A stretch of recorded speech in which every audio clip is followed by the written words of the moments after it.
جو انسان کو ایسا کرنے پر تیار کرتا ہے۔ تصور ہے، یقیناً ایک تصور ہے۔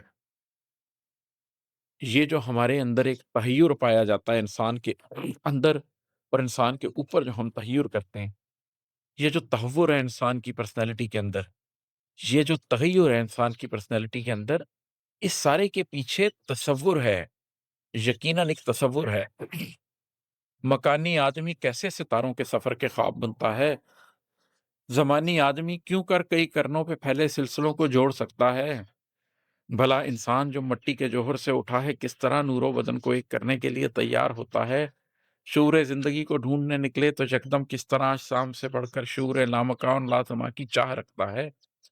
یہ جو زمانی آدمی اپنے زمان سے آگے نکلنا چاہتا ہے، یہ جو مکانی آدمی اپنے مکان سے باہر نکلنا چاہتا ہے، یہ جو مٹی کے جوہر سے اٹھا ہوا انسان ہے، حیوان لگتا ہے، یہ نور و بدن کے کھیل کے لیے جو تیار ہوتا ہے، یہ جو شعور زندگی کے لیے اپنے جسم سے بھی آگے نکلنا چاہتا ہے، یہ اصل میں ایک تصور کو ڈھونڈ رہا ہے۔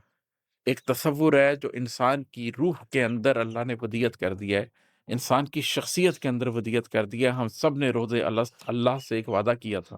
اللہ نے ہم سے پوچھا تھا کہ کیا میں تمہارا رب نہیں ہوں؟ اور ہم سب نے کہا تھا کہ یقیناً آپ ہمارے رب ہیں۔ دنیا میں آ کے ہمیں وہ بھول گئی ہوگی بات، لیکن ہماری روح کو یاد ہے۔